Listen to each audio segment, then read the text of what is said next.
7 signs you're a lot smarter than you think. A lot of people see intelligence as the stereotypical genius with a crazy high IQ that somehow seems to know the answer to everything. But actually, there's a lot of other signs that you may have not realized that show that you're a lot smarter than you think.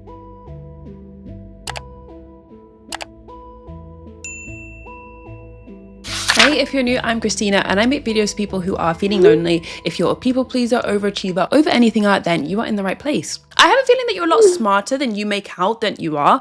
I have a feeling that you probably downplay a lot of your successes. I have a feeling anytime you achieve something or you win an award, things go your way, you're like, oh, it wasn't even a big deal. Oh, I didn't even work that hard. I just threw this presentation together last minute. As someone who was in medical school for 5 years and recently graduated as a doctor, I, for the longest time, was like, okay, yeah, sure, I'm intelligent. Yeah, sure, I'm smart, but like, I'm not that smart.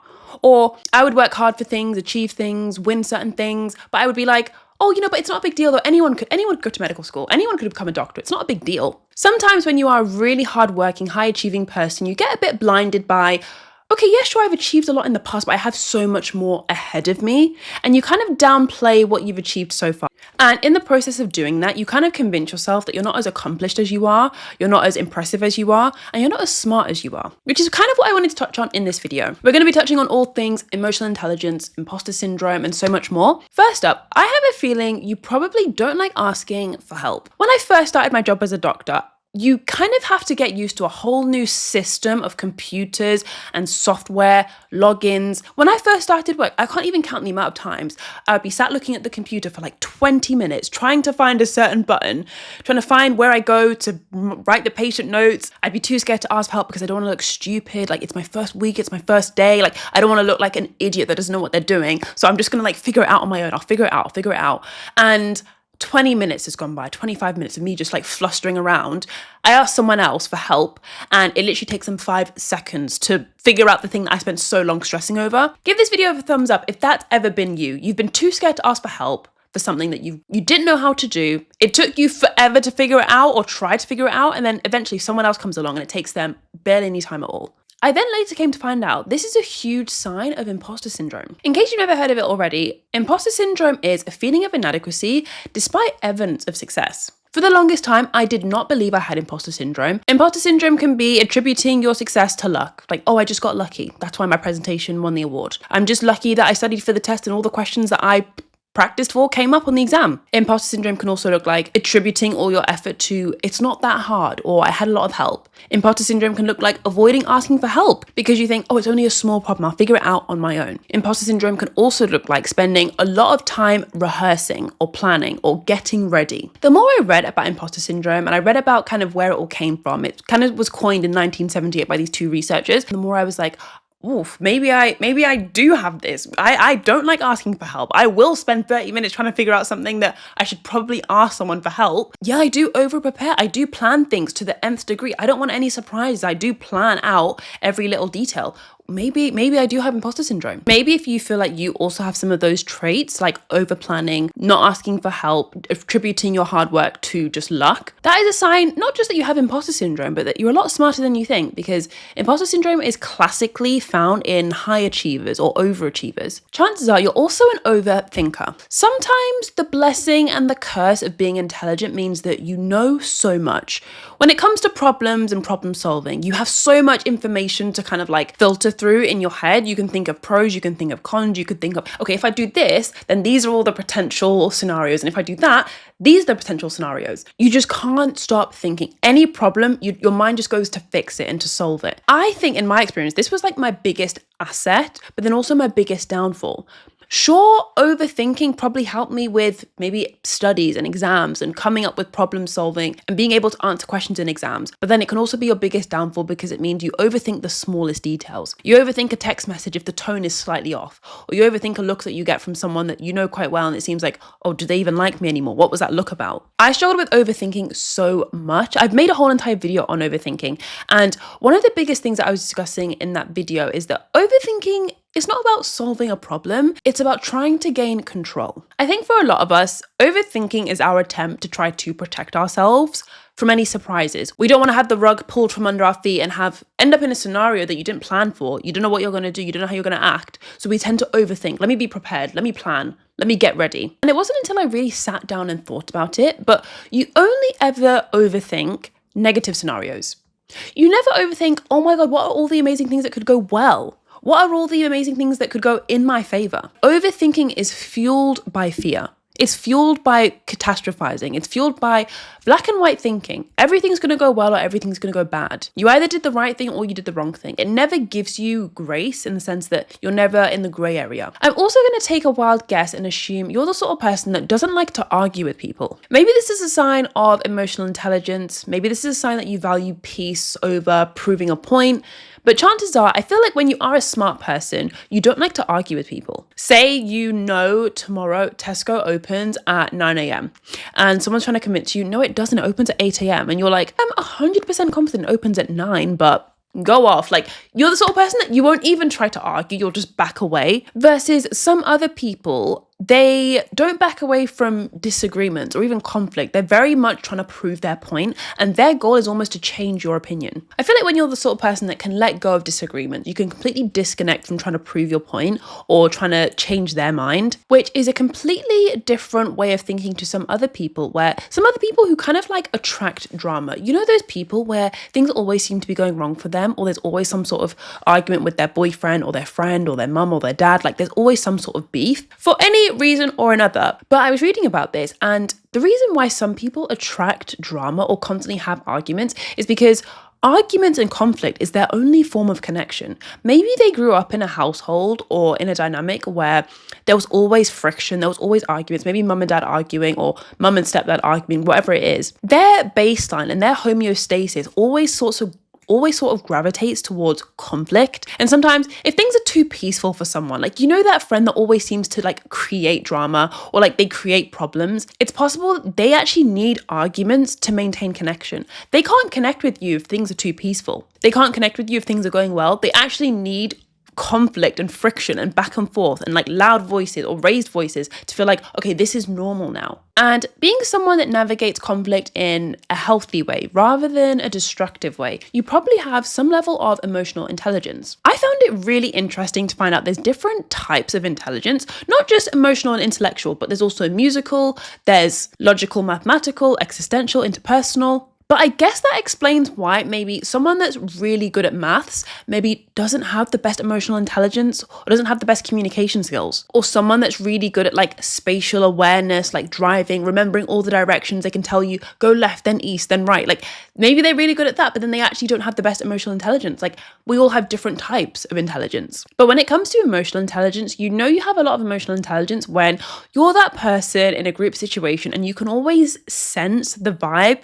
that either two people don't like each other and there's like a bit of friction, or you can sense that like these two people like each other, like, well, maybe they're going out. Like, you can't quite put your finger on it, but you can just tell like the way you are in the group together and the looks they're giving each other, something's off or something's going on. What's interesting about emotional intelligence is it probably comes a little bit easier to some people than to others. And sometimes when you have emotional intelligence, sometimes I can find like you sometimes feel a little bit isolated or a little bit lonely, depending on your age. Maybe if you're a little bit younger and you have a lot of people around you that are a little bit more focused on the surface level things in life, like they're focused on the newest trainers, the newest Stanley Cup color, or like, you know what I mean? Like, everyone around you is focusing on trends, but actually you do value things that are a little bit more deep and have a bit more substance. I feel like that's a classic sign that you have emotional intelligence and that you're smarter than you think. People that are quite intelligent also tend to struggle a lot with comparison. Like, you probably compare yourself to others a lot. Comparison, I like to think of it as a toxic boyfriend. Like, it makes you feel very, very crap about yourself, but then it also has moments where it makes you feel good about yourself as well. Comparison works both ways. Comparison, you probably think of comparison as like, oh, I only ever feel shit about myself when I compare myself to someone that's same age as me, but they're so much more successful. But I guarantee you probably compare yourself to other people where you actually feel good about yourself. Oh, I'm doing so much better than her. Like, I got a better grade. or she's my age and she's only done this, this, and this, or I'm doing more than that. Like, you have positive comparison where you feel good about yourself. You're saying I'm above someone else. And then you also have negative comparison, which makes you feel crap about yourself, where you're saying I'm less than someone else. I came across this a long time ago when I read The Courage to Be Disliked. This is an amazing book if you're someone that struggles with people pleasing and making everyone else happy except yourself. This is a really common thing that smart people will struggle with, comparison, because it kind of acts as a benchmark for your progress. You know you're doing well when you kind of surpass someone else. Each time you overtake someone, whether it's grades, studies, work, accomplishments, money, relationships, the moment you see, oh, I moved out at 22 and she's still living at home. I'm doing well, I'm doing better than her. I can see a lot of people doing this as well when it comes to appearance, because I've made a video on sort of being the ugly girl and how being the girl that no one ever looks at and thinks, oh wow, she's so pretty, like never being that girl, sometimes makes you feel like you have no value. And so sometimes I can see, especially from the comments of that video, I can see how a lot of people, their goal and their maybe 5-year goal, 10-year goal becomes to be someone that's a lot more attractive, a lot more successful, lose a lot of weight, become a size whatever, so that you're no longer in the middle of the hierarchy or even at the bottom. You now want to be near the top. You now want to be impressive. Another one of the biggest problems that you might struggle with is downplaying your successes. Oh, it's not a big deal. Anyone could have done that. I'm not that special. I probably just got really lucky. Give this video a thumbs up if you've ever said anything along those lines. Like, you've downplayed what you've done, even if it took you so much effort and so much work, you'll act like it barely took you any effort at all. Turns out this is yet another sign of imposter syndrome. I saw this recently at work with one of my colleagues. We had these days where essentially you have a break from the wards and you're essentially having teaching all day. Different doctors come in to teach you different things and you have like practice sessions. So we were on one of these teaching days. We were doing one of these sim situations. It was like a life-threatening scenario and we all had to go up to the front and like demonstrate how we'd save the person's life. And I was partnered up with someone and I thought we did a good job. The person didn't die. This happens very often in these sim situations.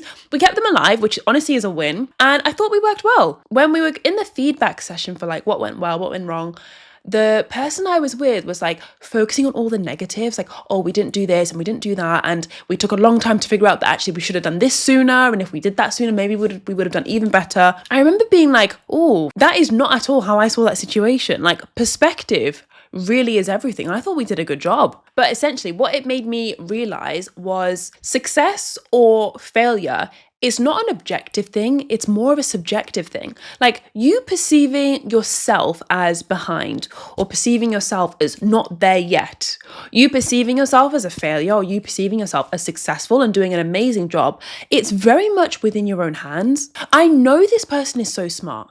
Like, I know this person is so intelligent. So then to see this person like downplay a lot of things that they did, I was like, oof, this is actually like, I was quite surprised. Even the person at the front, like the person facilitating the session was like, you're doing that doctor thing again where you only focus on the negatives. Can you tell me about what you did that was positive? And I was like, okay, it's not just me. Someone else can recognize that the emphasis and the bias is so heavily skewed to the negative.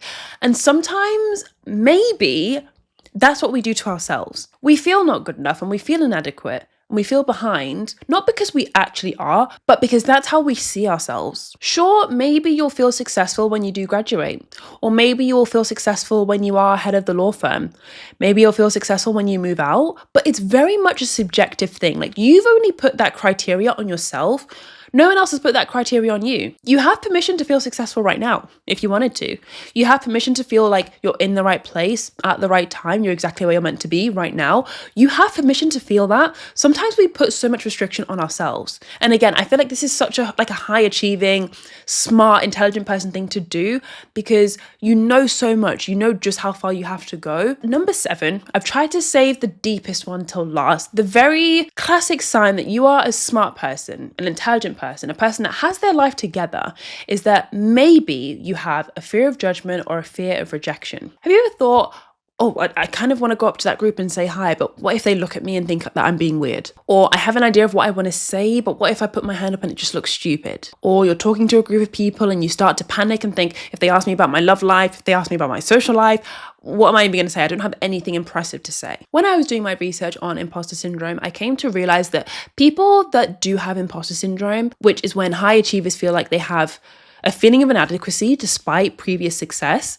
they commonly try to maintain an image of competence. They want to seem like they know their stuff. They've got their shit together. They know what they're doing. Anything that threatens that becomes very, very scary. For me, this showed up a lot as like hiding parts of my life. Like there'd be so many times when people would ask me, oh, what are you doing on the weekends?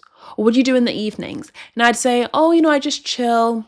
I watch Netflix, hang out with my mum. And really the truth is like, oh, I film and edit videos. Like that is pretty much all I do in my spare time. But because I was scared of being judged by people, I didn't want to seem like I'm a weird girl who sits and films YouTube videos. Like I would just lie and be like, oh, I'm so chill, I just watch Netflix. I'm definitely working on this because nowadays, like my friends that are also doctors that I've just met at my new job, I do tell them I have YouTube because I think it'd be strange. Like we're starting to add each other on Instagram and like follow each other's stories. And if I start posting like, oh, hey guys, new video upload, like it's going to be weird for them to find out that way. So I started to tell people, and I'm glad that I've done it and like pushed myself because I've realized it's not as scary as I thought. Like people don't actually think it's weird. People think it's kind of cool that I do YouTube, or at least that's what they say to my face. I don't know about behind my back, but anyway. But it reminded me of something that I learned from this amazing guy called Joe Hudson. He had a podcast where he was talking about every single decision you make is an emotional decision. He talks about the fact that if you remove the emotional control center part of your brain,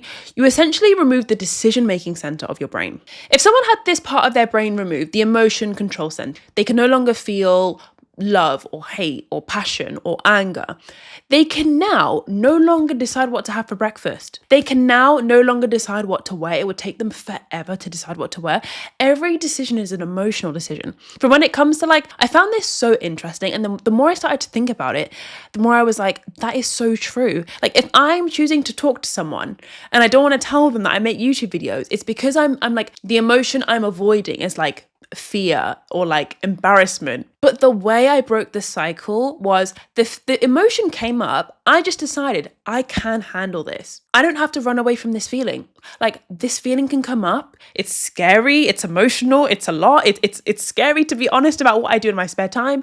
It's scary to maybe send the first text message, put my hand up, like go out my comfort zone. It's scary, but like I can handle this. I can do it. Like I'm not going to try and think my way out of it. I'm not going to overthink. I'm not going to compare myself to someone else. I was just like, I can handle this. I can do it. I've got this. Like kind of like being your own cheerleader in a way, rather than being your own little bully in your head. Something I also think as well is that I sometimes think people that are really smart tend to also be people that have a really good sense of humor.